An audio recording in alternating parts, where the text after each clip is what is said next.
بسم الله الرحمن الرحيم الحمد لله والصلاة والسلام على رسول الله وعلى آله وصحبه أجمعين. السلام عليكم ورحمة الله وبركاته. First of all, I would like to clarify one thing, that I'm not a scholar. I'm just a student of this beautiful deen, a student of the Quran, trying to learn a little bit and trying to implement it, and at the same time trying to share it in whatever circles and whatever means I can. So, scholar is a very big term, and we have, mashallah, respected scholars all around us, but I'm just a normal student, like any of you. Consider me like your brother, right? There's no formalities here, inshallah. So today's topic is about the womb and something about the names of Allah subhanahu wa ta'ala. Before I get into that, I'd like to see some smiles on your faces, inshallah. Can we see some smiles, inshallah? Very good. It's always important to remind ourselves that Allah subhanahu wa ta'ala wants us to be happy, and we keep talking about these topics about how Allah wants us to live in paradise, in dunya, before the paradise of akhirah. Yes, please speak back, okay? So you can stay awake, inshallah. So, I keep repeating this, and inshallah, even today you will realize how amazing our deen is and how amazing this life can be if we choose to live according to Allah's plan, according to Allah's guidance, which is through the Quran. So, to start with, I'd like to share with you a very, very important diagram that, I came up with. This is my ijtihad. I think, Wallahu a'lam, this is like a summary of the entire deen, entire Quran, okay? And if you understand this, you probably would understand a very, very big portion of this deen and what Allah wants us to do in this life, inshallah. So pay attention, okay, before you go to sleep. So there's how many elements to this? Tell me. What are they? Allah, others, and self. And there's a reason I put Allah at the bottom. Why? Because Allah is the foundation, right? Without the foundation, all of this means nothing, correct? And what do you see in the center? Nice heart, white color heart, which represents love. Okay, for those of you who hopefully have fallen in love once upon a time, yeah? Heart means love. So love is the center, okay? And there's three elements to this. There's Allah, there's others, and there's self. Now, have you heard the term حقوق Allah wa حقوق العباد? Have you heard this term? We use it very often, right? That, brother, you have to pray, that's حقوق Allah, but also you have to have akhlaq, حقوق العباد, right? Unfortunately, this formula is missing. حقوق Allah and حقوق العباد is a missing formula. Who can tell me why? What's missing? Who's missing? حقوق Allah and حقوق العباد. What's missing? حقوق النفس. No one talks about this, right? People usually forget to talk about the importance of nafs. That's why we did several sessions on self-development, right? This idea that yes, you have to take care of حقوق Allah and حقوق العباد, absolutely, but not forgetting yourself, because if you forget yourself, you will do ظلم النفس. Allah calls these people who do injustice to themselves. And most people who live a life where they're only focused on حقوق Allah and حقوق العباد, are they living happily? Are they happy in their lives, or are they miserable? Extremely miserable. They're living in Jahannam of dunya and giving Jannah to others. Okay? This is the incorrect approach to this deen. Allah does not want you to burn yourself out in sacrifice for others, right? You have to take care of yourself as importantly as you take care of others and as you take care of your relationship with Allah. So why is the heart in the center? It's because love is the essence, right? And when it comes to, for example, our relationship with Allah, let's start with that, okay? The fundamental driving force between us and Allah subhanahu wa ta'ala should be love, okay? Love should be there, love of Allah subhanahu wa ta'ala. And when we love Allah subhanahu wa ta'ala, then what are the natural fruits of this relationship? When you love Allah subhanahu wa ta'ala, then what's the evidence that you really love Allah? Who can tell me? What's the proof that you love Allah? You have to pray to Allah subhanahu wa ta'ala, take care of His creation. Very good. Love humanity. Absolutely, absolutely. So, in summary to what the brother said, you have to obey Allah subhanahu wa ta'ala, right? Now, for someone who does not obey Allah, he claims that I love Allah. Does it make sense? No, right? You gotta love Him to be able to obey Him. And by the way, if you love Allah, does obedience become easy? Absolutely, right? Even for my children, right? For example, like I share my love with my children. But if they disobey me while I show them love, how does that make me feel? Upset, right? Why? Because I'm showing you so much love, I'm buying you gifts, I'm taking care of you, and I ask you for tissue and you don't bring it for me. It's just a small thing I ask for, you don't bring it to me, you know?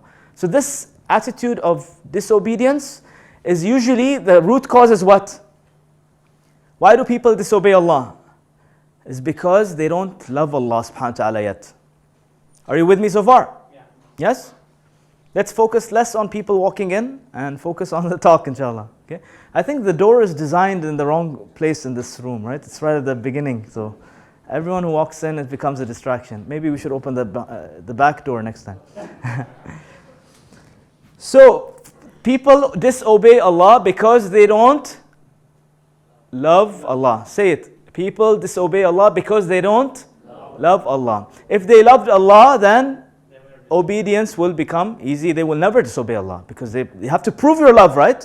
If I keep telling my wife, I love you so much, I really care about you, you're my sweetheart, you know, but I never spend time with her, never listen to her, never talk to her, am I proving my love to her?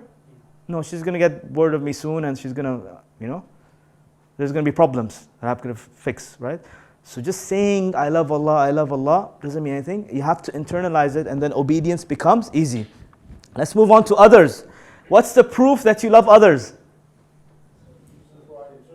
Service, right? You have to serve them. You have to help them out. Your brother's in need. And by the way, I said others, which means what? All Christians, not just Muslims, right? All of humanity. Others also includes the environment. It includes animals.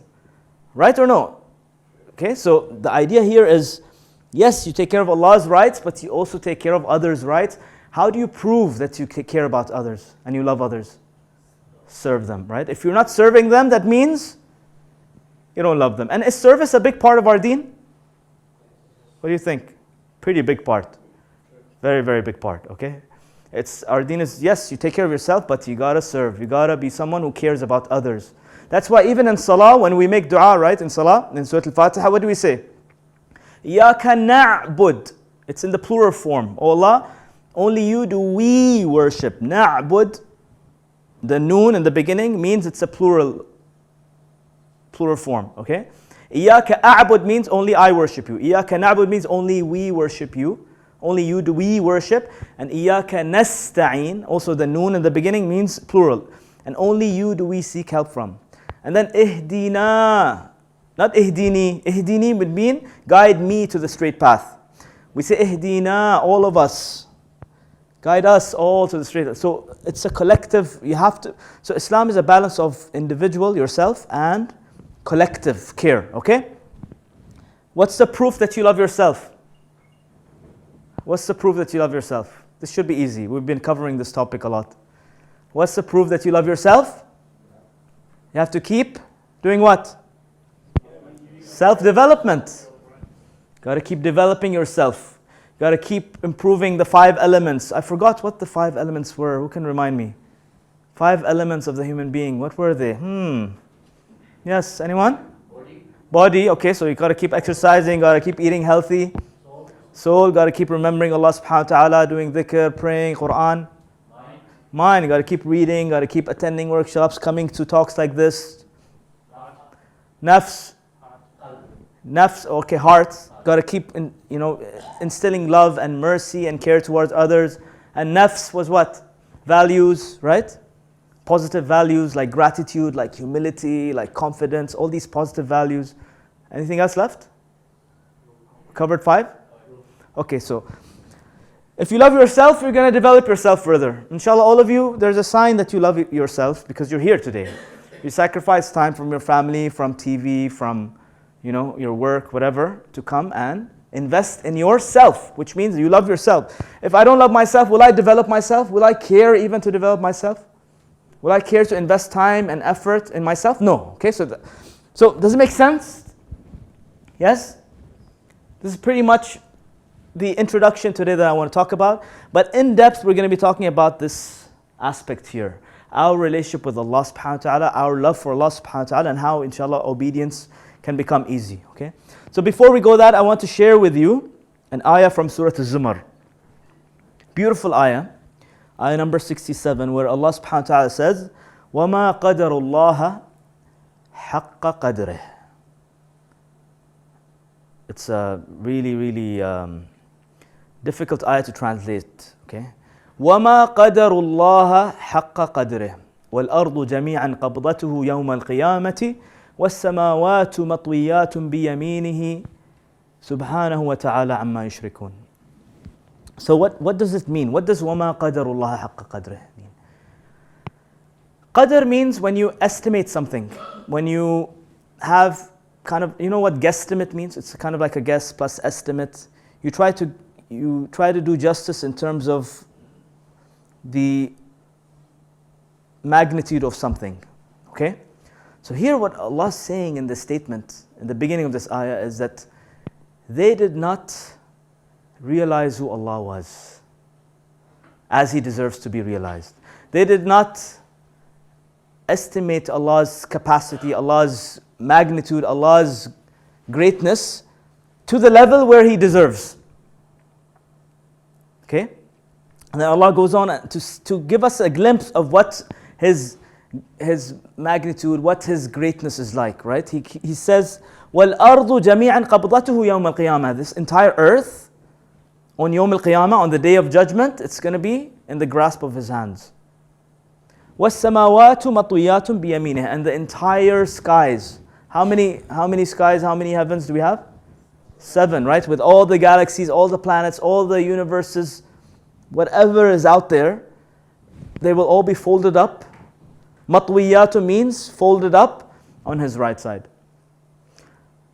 And then Allah says, Subhanahu wa ta'ala. Subhan comes from sabbaha, which means to elevate Allah's status higher and higher and higher and higher. That's what Subhanallah means. When you say it, you're saying how perfect Allah is, how amazing He is, how incomprehensible He is. Subhanahu wa ta'ala.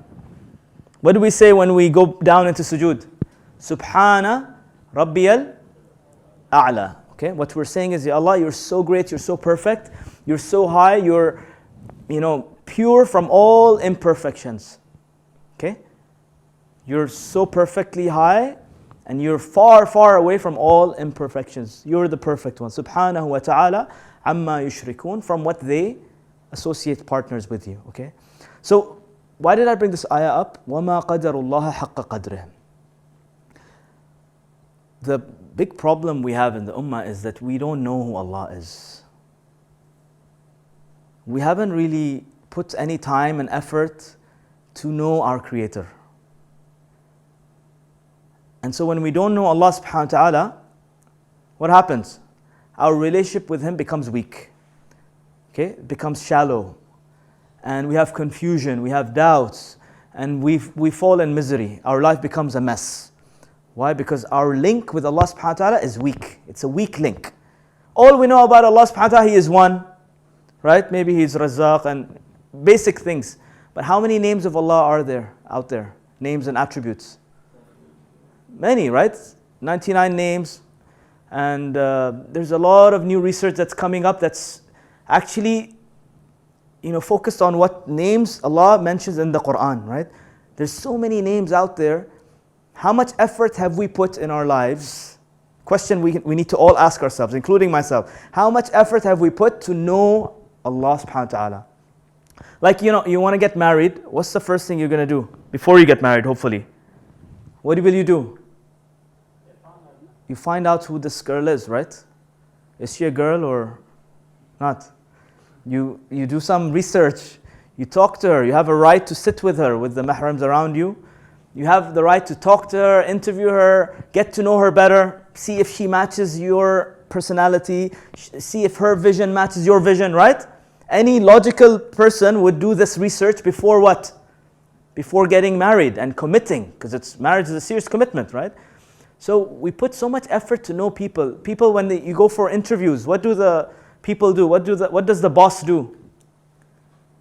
Interview, right? Why do they do the interview? To see if you fit in the company, to see if your personality fits in this company, to see if your experience and your job skills match the requirement of this vacancy, right?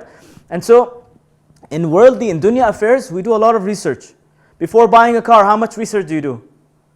A lot of research, right? Before moving into a new flat or a new house, a lot of research goes into it. Before traveling on a holiday or vacation, a lot of research goes into it, right? But when it comes to Allah subhanahu wa ta'ala, how much effort have we put into knowing who Allah is? What do you think, guys? Have we done justice? Have we done justice to knowing Allah subhanahu wa ta'ala? Knowing who He really is? Yes? What's happening? Everyone's sleeping? Or? What do you think, guys? Have we done justice to know Allah subhanahu wa ta'ala the way He deserves to be known? No. And that's what Allah is saying in this ayah. وَمَا قَدَرُ اللَّهَ حَقَّ قَدْرِهِ. You know, if we knew who we were standing in front of in our salat, if we really knew who we are standing in front of in salah, how would your salah be? Completely different. If you really knew that the Quran is the word of Allah subhanahu wa ta'ala, if you really knew this, how would your relationship with the Quran become? Different level, right? Completely different level. But it's because of our lack of investing time and effort to know Allah subhanahu wa ta'ala, our relationship with the Quran has become dry, our salah has become, all confusion, and there's a lot of distractions and no khushu', right? No quality of prayers. Why? Because وَمَا قَدَرُ اللَّهَ حَقَّ قَدْرِهِ. We have not discovered Allah subhanahu wa ta'ala. We have not come to realize who Allah really is. And this is a tragedy, really. Wallahi, it's a tragedy. And this is something that I believe should be taught to all people in schools. What's more important than knowing who Allah is? Is there anything more important? Isn't knowing Allah more important than even learning how to pray? Before learning how to pray, you need to know who you are praying towards. Right? Even when it comes to, unfortunately, when it comes to da'wah, right? Inviting non-Muslims to Islam. A lot of you people here are active in da'wah. How many of you are active in da'wah? Okay. So, not that many, but a few. But the idea here is when you invite people to Islam, how much effort do you put into telling them who Allah is? We get so carried away with, we want the shahada. Just all you have to say is La ilaha illallah. Say it. Ashhadu and la. And then you're in a rush to get them into Islam. And then, brother, you have to pray for Adam Day, you have to circumcise, you have to, do this, all external things. Do they end up knowing who Allah is? No, so it becomes a weak relationship. And that's why many people who convert to Islam, after a while, they're like, you know what, I don't benefit much. They leave Islam. So it's just entry, exit, not quality. So we need to know who Allah is. We need to teach our kids who Allah is. We need to teach our families who Allah is. Everybody needs to know, even non-Muslims need to know who Allah is. Wallahi, if they knew who Allah is, their lives would change. Their impression and perspective on Islam would change completely. Okay? But how can we explain to others who Allah is if we don't know who He is? Right? Okay? So today what we're going to do is, inshallah, attempt to know Allah subhanahu wa ta'ala in one simple example. Now question, how do we know Allah subhanahu wa ta'ala better? There's a key. What's the key to knowing Allah subhanahu wa ta'ala? His book, His creation. Allah made it even much more easier. Through His... Can't hear, someone's shy, he's not speaking up loud. Through His names and attributes, exactly. So you want to know Allah subhanahu wa ta'ala, study His names and attributes, you will know who Allah subhanahu wa ta'ala is. So today, inshallah, we're going to be talking about one name of Allah. So just in summary, what did I just say? You have to, Allah subhanahu wa ta'ala, with His knowledge, comes what? Love. And when you love Allah subhanahu wa ta'ala, then what's going to become easy? Obedience. Okay. So the message here is, and wallahi, I'm telling you this, when you know Allah subhanahu wa ta'ala, even with one name, I'm not talking about 99 names, just one name of Allah subhanahu wa ta'ala, I guarantee you can't help yourself but love Him. That's how amazing and awesome His names are. You're bound to love this Creator just by studying one name. I'm not saying 99 names. One name, any of those names, right? You can't help but love Him. And then obedience will become easy because love is there, right? And it's such a relief as a parent, right? What's my dream for my children? For them to become obedient, right? So instead of focusing on, you have to pray, you have to read Quran, you have to wear hijab, instead of focusing on forcing them to obey, what do I have? What's the root thing I have to work on? Love of Allah. I need to teach them who Allah is. And then when that programming is done in the software, then automatically what's going to happen? Obedience will come into place. So you see, instead of focusing on the external things, we need to program the core. Just like software. How many of you into IT and software and computers and... Yeah, so you guys know what I'm talking about, right? When the programming is correct, then everything becomes easy. Then I don't have to wake up my children for Fajr. They're going to wake up on their own because they're meeting with their Creator. They're meeting with Allah. So make sense so far? Yes? Okay. Now Allah subhanahu wa ta'ala says, وَلِلَّهِ الْأَسْمَاءُ الْحُسْنَى in Surah Al-A'raf, ayah number 188. وَلِلَّهِ الْأَسْمَاءُ الْحُسْنَى فَادْعُوهُ بِهَا. This is a command from Allah subhanahu wa ta'ala. Allah says, and to Him belong the most beautiful names. So ask Him with those names. فَادْعُوهُ بِهَا. Ask Allah with those names. Now there's a very big key here that Allah is giving us. Even in our du'as, we need to ask Allah subhanahu wa ta'ala with His beautiful names. What does that mean? What does that mean? Suppose we are praying, okay, we have to mention Allah's beautiful name. To ask Allah subhanahu wa ta'ala, suppose to be praying, Ya Rahman, Ya Rahim, Ya Malik. Yes.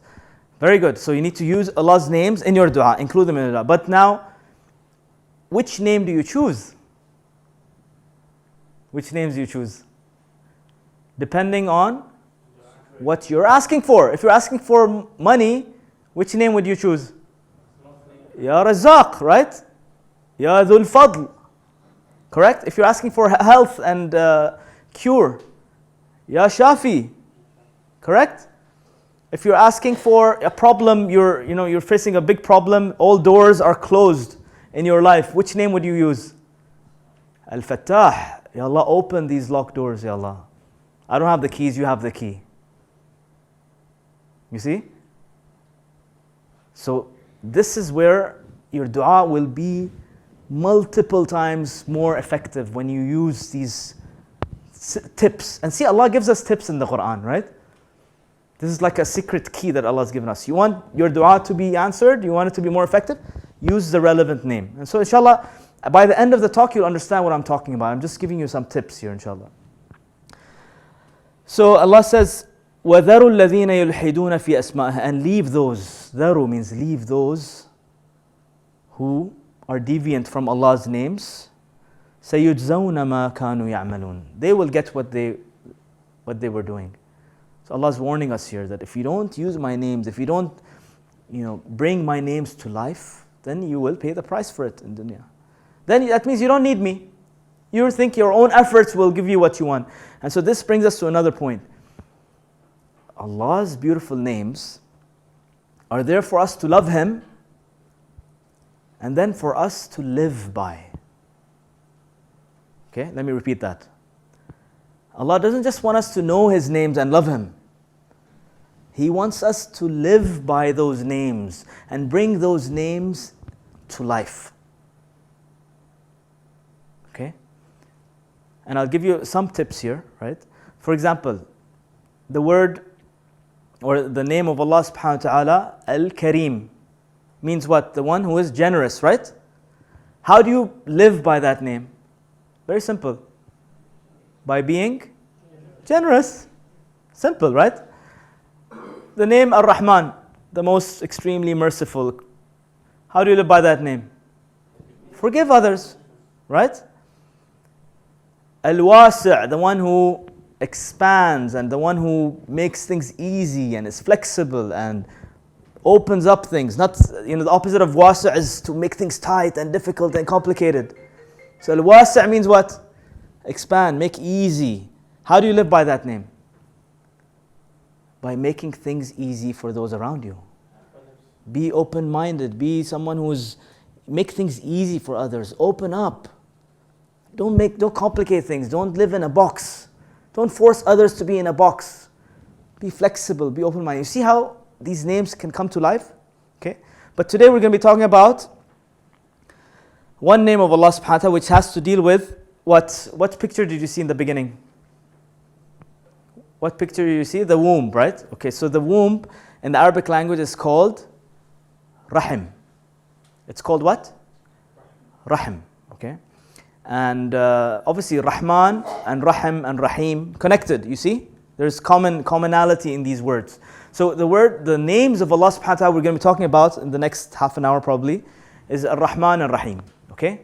So inshallah by the end of today's talk you will see how Ar-Rahman, what Allah's names mean, Ar-Rahman, Rahim, and how you can live by them in your life, inshallah, and how practical these names are in our life. Okay, so to understand His names, we have to look at the Quran and see how Allah uses the names in different situations.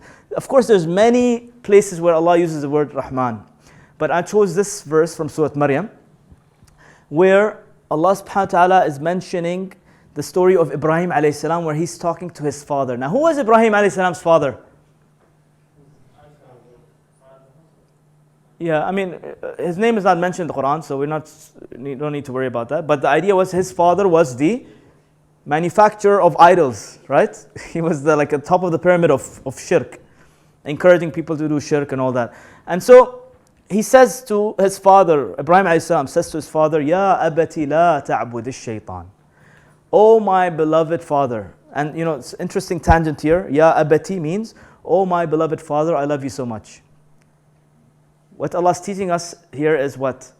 Before giving da'wah to your parents, show them that you love them. Use soft, polite, loving words. Ya abati means, oh my beloved father, I love you so much. And then he says, La ta'bud ash-shaytan. Don't worship shaitan. Don't enslave yourself to shaitan. Inna ash-shaytana kana lir-rahmani asiyya. That shaitan is most definitely in opposition to Ar-Rahman. Inna ash-shaytana kana lir-rahmani asiyya. So there's a hidden meaning in this ayah, right? To understand who shaitan is, who do we have to understand? Who is in opposition to Ar-Rahman? Shaitan, right? And so that means shaitan and Ar-Rahman are two opposites. So to understand who Ar-Rahman is, we need to understand who shaitan is. You want to understand who shaitan is? Understand who Ar-Rahman is. Whatever Ar-Rahman wants you to do, shaitan wants you to do the opposite. Whatever shaitan wants you to do, Rahman wants you to do the complete opposite. Okay, inshallah this will get more and more clearer. Okay, but just to show you the beauty and depth of the ayah, one ayah in the Quran, right? I mean, we probably read this ayah and just breeze past through it without really realizing what Allah is saying. What does Rahman have to do with shaitan? But the key word here is asiyya. Asiyya means from ma'siyah, right? When you oppose, when you go against something. Okay, so inna shaitan, and there's Allah saying here, inna, most definitely shaitan is to the Rahman an opposite, in opposition always. So on one hand you have shaitan, on the other hand you have an opposite, which is what? The word Ar-Rahman. Okay. And we use this also in our day-to-day life, right? To understand one thing, you have to understand the opposite. Who can give me an example of this? How do you understand one thing by its opposite? To appreciate light, you need to have what? Darkness. Okay. To appreciate someone who doesn't have hair in his head, you look at someone who has hair, right? So opposites always make things easy to understand. Okay. Life and death, yes. Okay. So The womb. Let's talk about the womb now. Because again, Ar-Rahman, again, to know Allah's names, you got to know the root words. And you got to know a bit of Arabic. Okay? So to know the root words, and I'll give you a short tip here. There's an app called Bayan Quran. Okay? Bayan Quran. Download it, it's free. Okay? In it, you can tap on any word in the Quran and it gives you root meanings instantly. Okay? So most of us are lazy. It's very difficult for us to go and search and check out in different books and, with the app, subhanAllah, with technology, you get instant access to root meanings of the word. So you look at any word, Ar-Rahman, search for the word Ar-Rahman, tap on it, you'll see Rahim. And then you'll see all the meanings of what this word means. It will give you an appreciation, more depth about this beautiful name. You can apply this to all the other names, inshallah. So the womb. Now what goes on in the womb? What goes on in the womb? What is the womb a symbol of? Just look at the picture. Describe to me that picture in one word. I want you all to contribute, inshallah. One word, description. Shell? Okay, so covered, you mean? Okay. Safety, very good. Life. What else? Look deeply. Try to feel what the baby is feeling. Comfort, very good. Think about the relationship between the mother and the baby also. Love. Rizq, provisions, very good. Through this pipe here, right? It's not a pipe, it's a cord, right? Umbilical cord, right? So all food, nutrition, everything's been taken care of. Provisions. What else?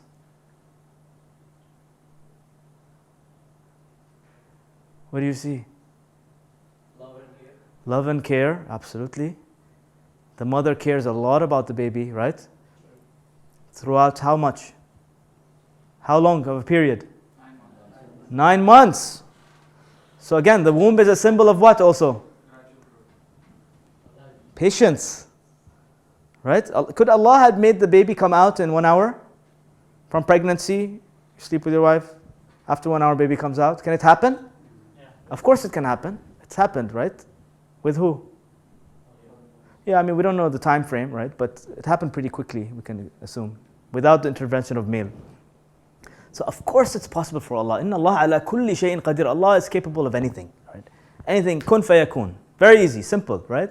But Allah designed this womb to make that gradual growth, to teach us lessons also. And that's another meaning of this, that's in this word rahim, graduality and patience. And so you mentioned shell also, which is about care. I was waiting for someone to say care. Like love, mercy, and care. Constant care. That baby's been taken care of throughout the 9 months. Does the baby have to cry? Does the baby cry in the womb? When does it cry? Outside. But as long as it's as if Allah's name Ar-Rahman is telling us that Allah is in constant care of you all the time. So now to bring this meaning to life, I want you all to imagine that we're in this big womb. All of us are in this big womb. And Allah has undertaken, through His name Ar-Rahman, He's undertaken upon Himself to provide for us, to love us, to care for us, to be extremely merciful with us, to protect us, and to make us grow gradually. Okay? So we're all in this. And by the way, is this limited to Muslims? Who benefits from Ar-Rahman? All of the creation. Regardless, you're Muslim, non-Muslim, everyone's getting rain, everyone's getting oxygen to breathe, everyone's heart is beating, everyone's getting provisions. This is what the word Ar-Rahman means.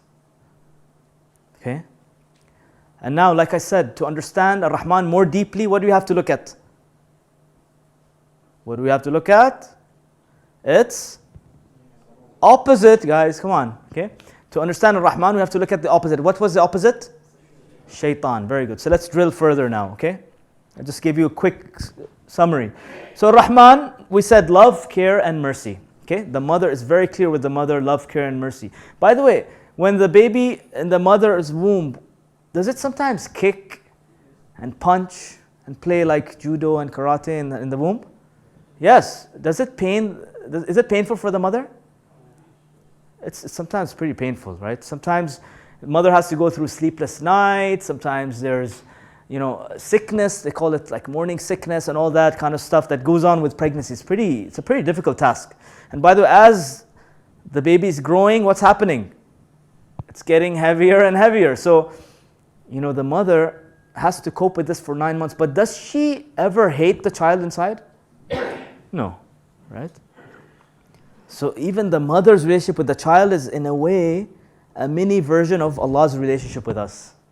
That no matter how much you as a baby hurt your mother, cause her pain, cause her distress, cause her sleepless nights, the love of the mother will always be there. Similarly, if you draw the same comparison with Allah subhanahu, no matter how much you disobey Allah, no matter how many fajrs you miss, no matter how far away you're from Quran, no matter how weak your relationship with Allah subhanahu wa ta'ala is, Allah's love, care, and mercy and protection will always be there for you, regardless of how messed up you are. See how amazing that is? So it's not conditional love, it's called what? Unconditional love, right? This is called unconditional love. There's no conditions attached. Allah doesn't say, I'll send down rain if you pray Fajr. Allah doesn't say, I'll give you oxygen if you are good to your parents. Allah doesn't say, I will feed you today if you read 1 page of Quran. No, there's no conditions attached. Right? Allah, regardless of what you are, Allah's love and care and mercy is constant, it's there. No conditions, no strings attached. And this is the peak of love, by the way. This is the peak of love. You see in movies, love stories and stuff, it's all conditions, by the way. You love me, I love you. You're good to me, I love you. You're beautiful, I love you. But the moment you cheat on me, I hate you. The moment your hair starts getting white, I don't love you that much now. I need a second wife. Right? So there's conditions attached to our worldly love. But the highest form of love is unconditional love. And that's what Ar-Rahman is. So love, care, and mercy. What's the opposite of love, care, and mercy? Hatred, anger, and revenge. That is shaitan. So now this adds more depth into this meaning, right? Ar-Rahman. And we now understand shaitan's strategy. By the way, is it important to know shaitan's strategy? Yeah. Why? So you can protect yourself, be safe from him. Allah subhanahu wa ta'ala said that إِنَّ الشَّيْطَانَ لَكُمْ عَدُوٌ فَاتَّخِذُوهُ عَدُوًا. The shaitan is most definitely your enemy, so take him as your enemy. You got to fight him. Okay? Who have we taken as enemies nowadays? Who have we as human beings taken enemies? Who, guys? You don't have enemies? Muslims don't have enemies? Yeah, fighting with one another, one sect against another, one neighbor against the other neighbor, one uncle against another uncle, one ideology against another, one madhab against the other, one school of thought against the other. We've made Daesh the enemy, we've made Israel the enemy, we've made so many conspiracy theories out there and all these other mini enemies, right? Who's the big enemy behind all of these enemies? Shaitan. And that's the one whom we've forgotten. Allah stresses on this. Take him as your enemy. He is your enemy. He's your ultimate enemy. If you deal with him clearly and you know his strategy, you know his tactics, you know his maneuvers, you'll be safe from him. Okay? So, hatred, anger, and revenge. Now, looking around in society, what do we see more of? Like a Rahmani kind of approach to this or Shaitani? Who's winning? Shaitan, right? There's hatred out there, there's revenge, and this started from the beginning, right? From Habil and Qabil. Right? Jealousy, anger, hatred. Right? It started right from the beginning. And so what we need to do is understand that Whenever you feel angry at someone, what should you remind yourself of? What should you remind yourself of? Do I want to be shaitani? Or do I want to be Ar-Rahman? Do I want to live by Allah's name Ar-Rahman? Or do I want to live by shaitan's way of life? Okay, so it should be disgusting to us actually, With this meaning now, with this depth, what's happening is, next time you feel hatred towards someone, you feel angry, you feel like taking revenge, know consciously that you are acting like shaitan. You're acting like shaitan. And if you act like shaitan, what's he's going to cause you? What's shaitan's goal, by the way? What's shaitan's objective? To make you burn and feel pain of where? Of which hellfire? How many hellfires are there? Someone's been following what we've been saying. Huh? There's 2 hellfires, guys. One in Akhirah, which is pretty messed up. But before that, we should be concerned about the hellfire that shaitan wants us to live in dunya. The pain that shaitan wants us to experience in dunya. The pain of family problems, the pain of financial problems, the pain of health problems, the emotional pain, the psychological pain. Okay? All of these pains are caused by shaitan. He wants us to live in that pain. And that's why he's created from fire, by the way, right? It's interesting, because fire, when you touch it, what happens? Burns, right? So his nature is he wants to cause you pain. So, there is no room for hatred, brothers, in our deen. In your heart, there should be no room for hatred. Even the Prophet ﷺ, you read his seerah, even with his enemies, what would he do? What would he do?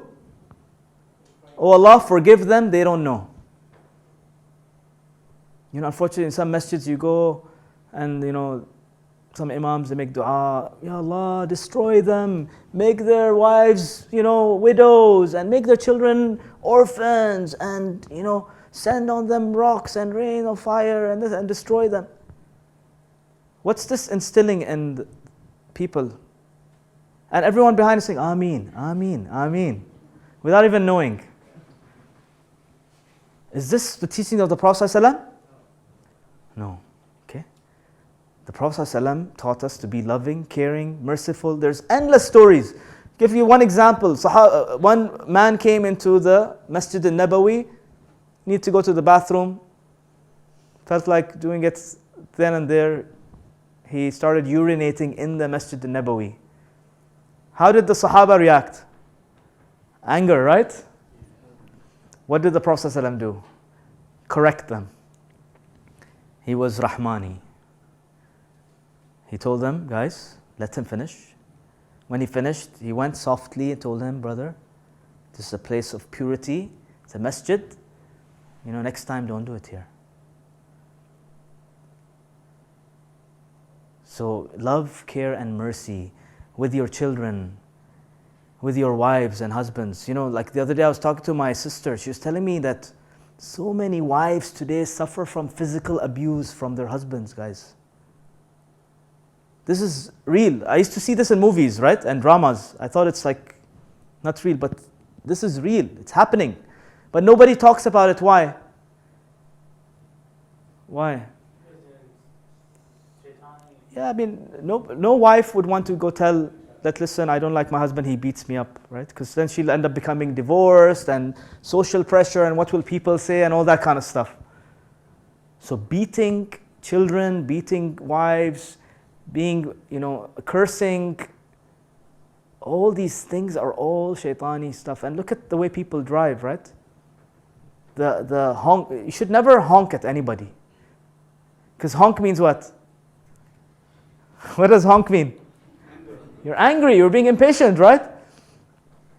So, go to the garage and cancel the horn from your car. Wallahi. Safety also. Safety sometimes, yeah. But mostly it's used for, creative way of cursing. Beep, beep, right? So, love, care, and mercy, not hatred, anger, and revenge. And wallahi, there's so many stories of, I know brothers who don't talk to each other for years, 10 years, 15 years, 20 years. Fights over inheritance, fight over, she didn't invite me, he didn't invite me. His wife said this to my wife. Right?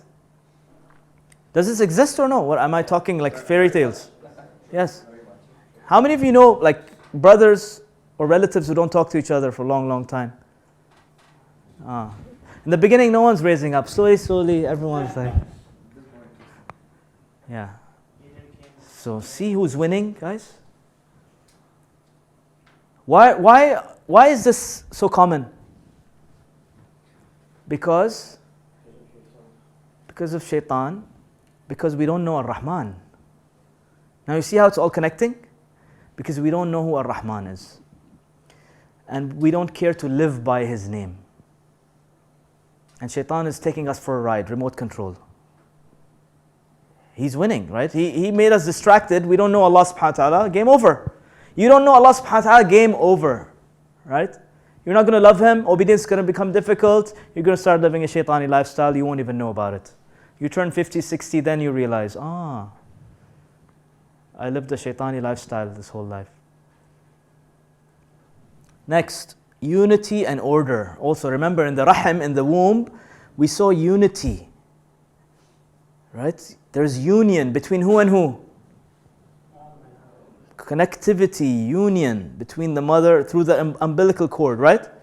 And order, everything is in order. Like the brother said, provision's coming. Whenever the baby's hungry, the umbilical cord is providing. Everything is smooth and in order. Now let's see how this relates to our life. What's the opposite of unity and order? Division, chaos, disconnection, right? So who's winning now this game? Again, shaitan's winning, right? His goal is to cut off ties. Allah says, maintain the ties. And you know, the term for maintaining ties between families and relatives is called silatul rahim. Subhanallah. The word rahim. Silatul rahim, connectivity of rahim. So our relationship with our brothers, our uncles, our aunts, our parents, our children, this is all silatul rahim, these relatives that we have, your cousins, your aunts. Maintaining ties with them is living by Allah's name Ar-Rahman. And shaitan wants you to do what? Disconnect ties. Break those ties. And divorce. Again, some divorces are healthy, but very rare, right? Most divorces are ugly, right? Very, very ugly. Although, our deen teaches us that divorce can be healthy also, okay? Maybe we can do a talk about healthy divorce one day, inshallah. Yeah. It's really interesting stuff. But the idea here is, shaitan, in one hadith, the Prophet ﷺ teaches us that, shaitan, he has like a gathering every day where his mini shayateen report to him. I did so and so. I made someone, shout at someone. I made someone cheat today. I made someone, raise the finger at someone in the car. And then one shaitan comes and says, I made a divorce happen in the family. And shaitan, like Iblis, the head of the shayateen, gets up and hugs that shaitan and says, good job, this is what I'm talking about. This is the real deal. You are the hero today. You destroyed a family. And when husband and wife get disconnected, what happens to the entire family? Broken up. And then when a family is broken up, what happens to the community and the society? Shaitan's game becomes easy, right? Children become depressed, families fall apart. Easy. Fasad, corruption. So unity and order versus... So anyone, brothers and sisters listening, anyone, and this is like you have to understand this as a principle, right? Anyone who calls to division and to cut off and to, divide, stay away from such people. We don't need that in our lives today. We need to be around people who say, come, Let's do things together. Let's forgive one another and work together and unite and come together. And by the way, in politics, even Fir'aun taught us from the beginning. What was his strategy as a politician? Very famous. Divide and rule. Okay, very famous strategy. You want a nation to suffer? Divide them into two sects and rule them. Sit back, eat some popcorn and enjoy. They will spend the rest of their lives fighting and you can sit back and enjoy and control. Okay? The moment they unite, what happens? Threat to the leadership. Okay, so again, see Shaitan's work. He knows the game, right? Divide and rule. And that's what the enemies of Islam did, right? After World War I. You guys heard of Sykes-Picot? Yes? Sykes-Picot. How many of you don't know him? Don't know about this agreement? Okay, so we need to do a history lesson one day. But in summary, there was a British guy named Sykes and a French guy named Picot. They sat together and they took out the world map and they started dividing it into countries. And they said, okay, this one you guys take as Brits, we'll take this as French. And they had a nice dinner and they left. And today you have passports, you have visa controls and borders. Really, wallahi, this is what it is, yani. Okay? The whole such thing of passports and division, Allah subhanahu wa ta'ala, this is Allah's land, right? All of it belongs to Allah. But human beings have divided it. Why? Because of strategic, politicians, they have these strategies of, control this part, control that part. And, we've seen it with Sudan, how it was split. We've seen it in different countries, right? Dividing is a shaitani attribute. Whereas unity and order, bringing people together. You know what the ajr and the reward is of, when two people have a fight and you become the middleman and try to bring them together? That is what's needed, right? You need to be the connector. Don't be the divider. You see how real his name is, Ar-Rahman? And order. Let's talk about order now. Opposite of order is chaos. This is also so real, subhanallah. And order also means discipline, right? Coming on time, praying on time, honoring your commitments. This is part of Ar-Rahman. Imagine if Allah, the sun didn't rise in time. What's going to happen to life on earth? Big problem, right? Imagine if the moon decided it's not going to fulfill its cycle. What's going to happen? Chaos, right? So Allah's design, His system is all in discipline. Yet human beings, are they disciplined or are they in chaos mode? Chaos, our life, and this is a huge time management topic here. Okay? Most stress is caused because of lack of time management. It creates chaos in your life. You end up prioritizing, things that are of low priority over others. You end up being late. You end up not, praying on time. You end up not honoring your commitments. Your room is a mess. Your desktop is a mess. All your files are a mess. Open up your desktop to see if you have a shaitani desktop or a rahmani desktop. If you have all the files in nice folders, this is work, this is family, this is my business, then mashallah you have a Rahman system going on. Look at your room. Open your cupboard and see, are your clothes nicely aligned? Is your underwear in one place, your clothes in one place, your shirts, your suits, your shoes? You just throw them there or they're nicely tacked? And subhanAllah, I share this with my kids now, and when they throw they come in the house and they throw their shoes, I remind them, guys, that's shaitani. Like, oh yeah, Baba. And they go and they fix it. Now we're Rahmani. Right? So we teach children discipline through Allah's name, Ar-Rahman. And wallahi, it makes such a huge difference. Right? I don't have to give them a 1 hour lecture about discipline. No, Rahman, khalas. You want to be shaitan or Rahman? Choose. So the way you manage your life, the way your house is it clean or not? The way you drive. Are you a Rahmani driver or a Shaitani driver, right? Are you crossing red lights? Are you wearing the seatbelt or no? Are you cutting corners? Are you overtaking? And those people who, there's a huge line waiting to go right. This guy, the smart guy, Goes all to the end and signals right. All the way at the beginning of the line. Why? Because he thinks he's more important than everyone else. That's a shaitani act right there. And by the way, you know the implications of such acts? Allah's system, and this is a separate topic, but just since we got there, you know this driver who cut to go ahead of everyone else? Allah's system is such, and this is a bit like karma, right?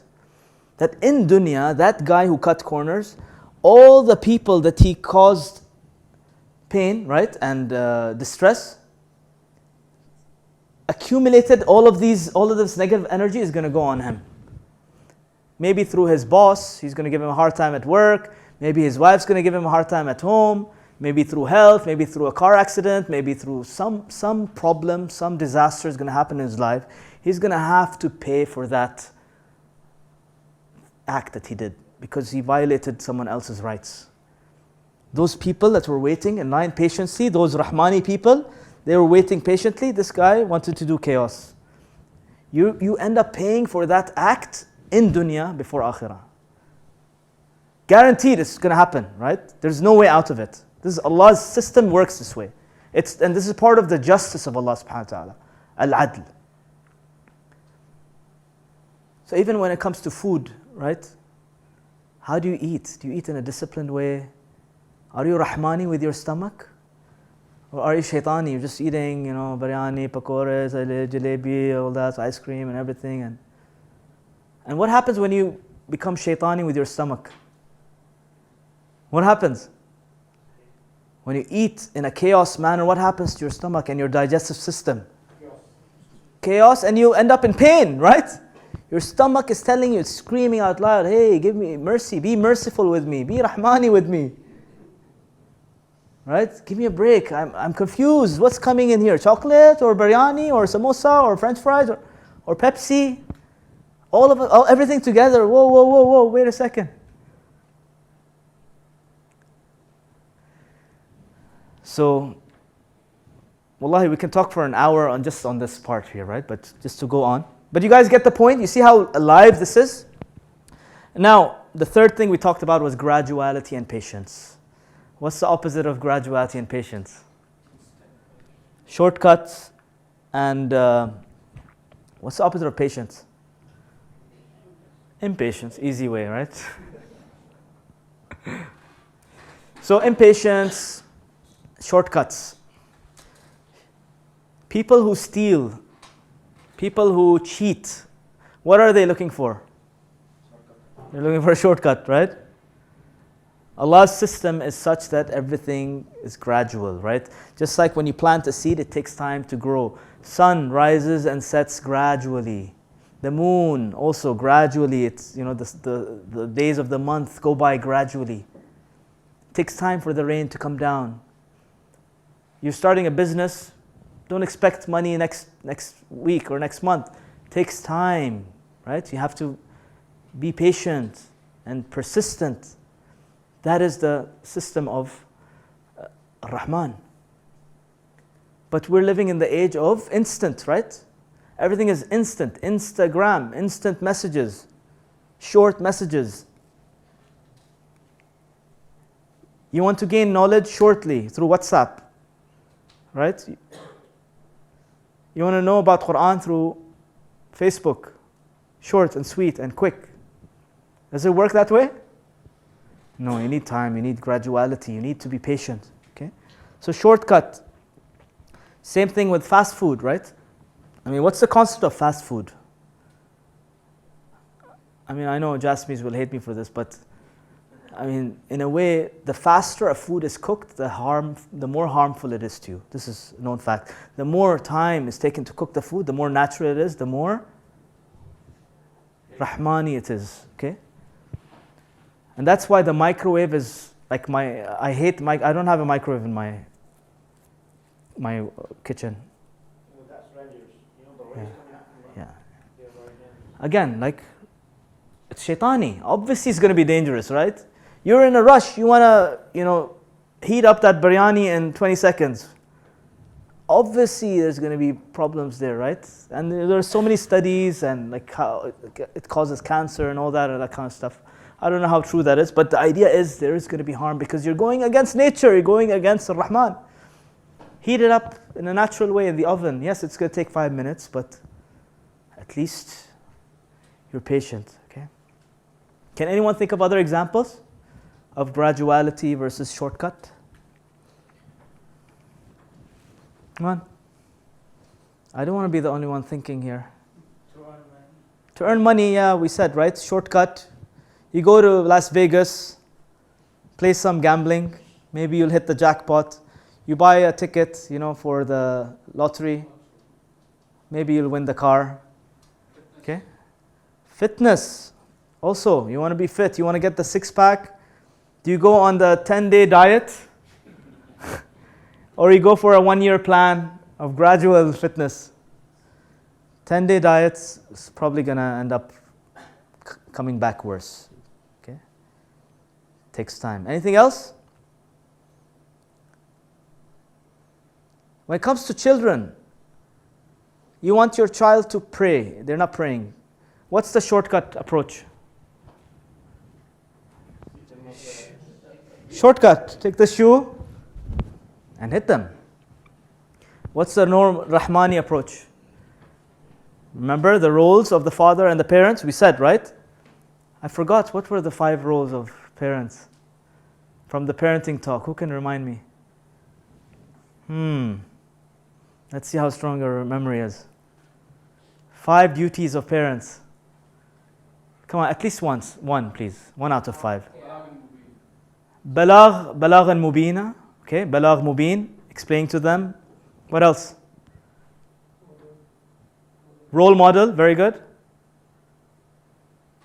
Reminding them.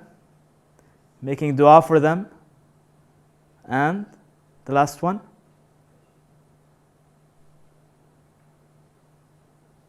Loving and caring and being merciful with them. Okay?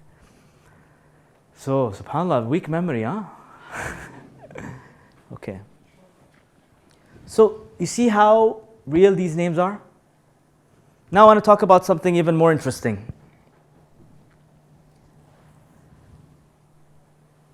If you live by Allah's names, then He will bless you in this life with unimaginable doors that will open up. And it does not matter if you're Muslim or not. An example of how a recent company used Allah's name and manifested Allah's name into life is Facebook. What is Facebook's mission? Connect people to one another. Is that Rahmani or Shaitani? That's Rahmani, they're going to connect to each other. Absolutely. So did Allah bless them or no? Absolutely. It's a multi-billion-dollar company. The owner is a billionaire. He's, I don't know, in his early 20s, right? Mid-20s. And so these people have understood how to work by Allah's names. They understand the importance of values. They don't, when this guy worked on his project, he wasn't thinking about the money. You think he was thinking about the money? No. He was thinking about connecting people to another. And that is a Rahmani thought. That is a Rahmani intention. And when he did that, Allah subhanahu wa ta'ala showered upon them with blessings and barakah. Why? Because this is Allah's law. You bring Allah's names into life, everything else will be taken care of. Same thing with a company like Google. What's their mission? Who knows? Give the information like the Organizing information. Organizing. Not chaos. Organizing. Making things easy, accessible to everybody. And did Allah bless them? I'm talking about 2 of the biggest companies now in the world. Even look at multiple companies like Apple, right? Or Samsung or whatever, these devices. What do these devices do? They help you connect with one another. And so Allah blesses you. I think Apple today is like the largest company in the world or something. Look at all the top successful businesses, right? In any country, any industry, they are implementing one of Allah's names, whether they know it or not, by the way. You know, subhanAllah, the other day I was at this new Lulu place, right, in Zinj. And, you know, I was trying to think of like which name, there must be a name that this guy is applying. And it came to me. Any guesses? Which name of Allah is he living by? There could be multiple, right? But the one that stood out for me was Ar-Razzaq. How many people are working for this guy? How many jobs is he creating with every store? How many families are being fed with every store that he opens? And how many people end up eating by buying food and stuff from him, right? Like he's being a means. Of course, Allah is a Razzaq, right? But he's being a means for that rizq to reach people.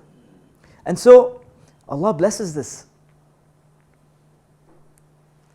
He became a means for Allah's rizq to reach others. And so if you want to be a successful businessman, what should be your number one objective? Making money?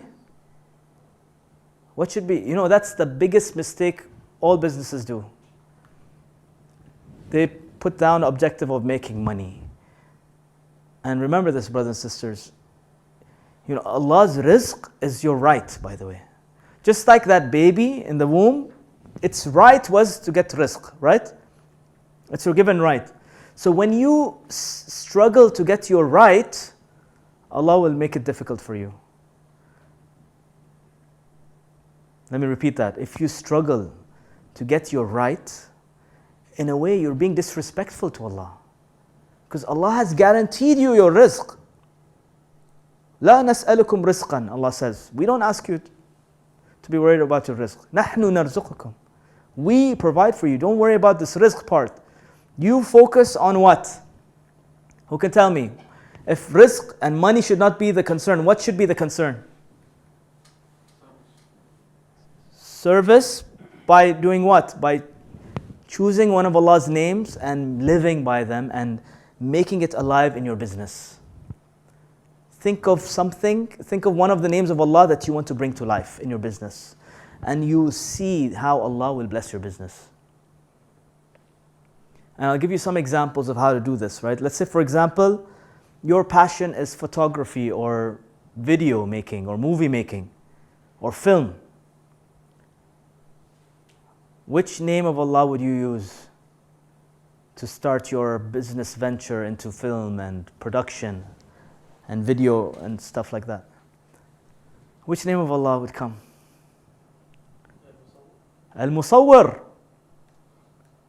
Ismullah Al-Musawwir. Al-Musawwir. Also Al-Khaliq, right? Creator. When you are creative. You know those people into creative design, graphic design, any graphic designers here? Okay, what are you guys, what kind of professions do you have? Okay. So creative designers, they create stuff. The highest demand people today in any company, any film, right, is creative people who create ideas. You're living by Allah's name, Al-Khaliq.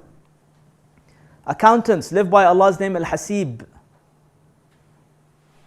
You know, if you have a surveillance company that does surveillance for cameras and stuff like that, live by Allah's name, Al-Basir or Al-Khabir. Bring that name into life. Can anyone think of other examples? If you're a doctor, live by Allah's name, Al-Shafi, the one who cures. You see? So we are running after the wrong thing. We're running after the money. Allah says, no. Think about values. Think about something that can benefit others, and I will give you your rizq guaranteed. So companies like Facebook, like WhatsApp, Twitter, all these billion-dollar companies now, they're doing Rahmani things. And Allah provides for them. Transportation companies, cars, industries, like all these big industries, right? They're all applying Allah's name indirectly and they're benefiting from it. But most Muslims, what are they doing? They're struggling behind the money, and they're complaining that we don't have rizq, we don't have jobs, business is suffering. Why? Because our objective is not to bring Allah's names to life. So let's do a quick summary of today's talk, because I'm done. What did we start off with? Importance of knowing Allah, right? If you know Allah, then you will bound to love Him. And when you love Him, then obedience becomes easy. And how do you know Allah subhanahu wa ta'ala? Through His beautiful names.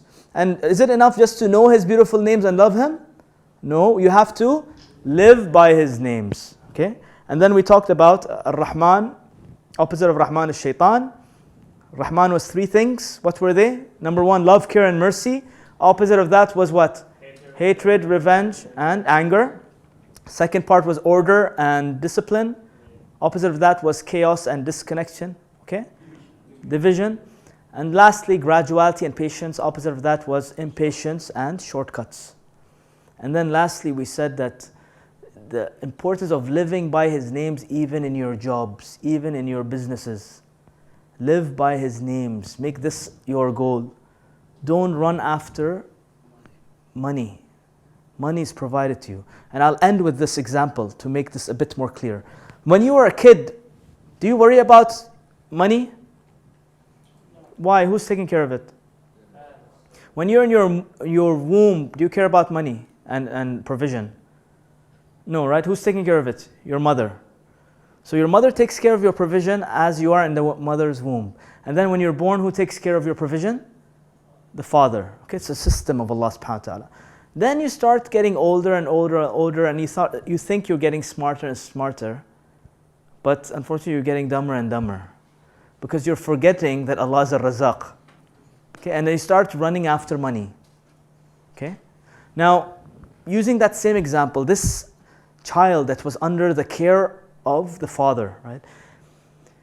As long as he's in the house, is the provision taken care of or no?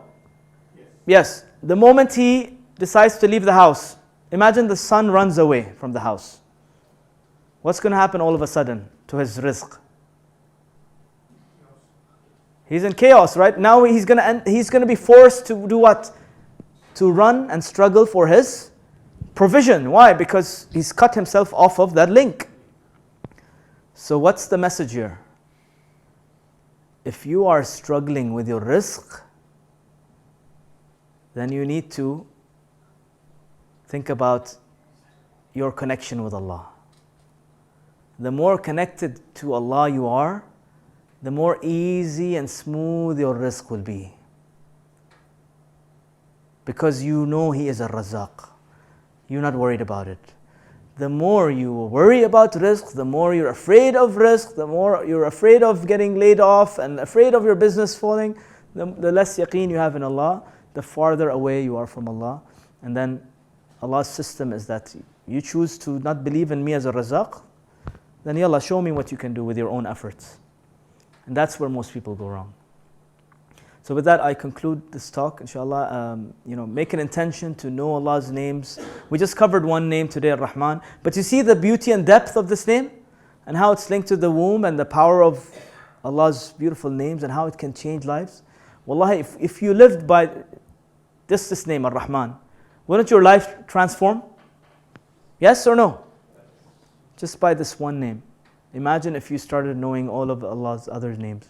So I've done a series on YouTube called Know Allah. You can look it up on Falaq TV and YouTube. We've done how many names? About 20 names we've done. Very short, 5-10 minutes clips, right? So I highly recommend you to listen to them and share them with your family and friends for the benefit, inshallah, so that we can introduce people to Allah again, and we can, inshallah, increase our knowledge of who Allah is, so that, inshallah, people start loving Him more and they become more obedient, and we can bring Allah's names to life. Okay, so hashtag Know Allah, one word, KNOW Allah, hashtag, yeah? To find it, you'll find it anywhere on YouTube. Any questions about today's talk? Comments, feedback? Very amazing information. All good? All right, Jazakallah khair. Assalamu alaikum.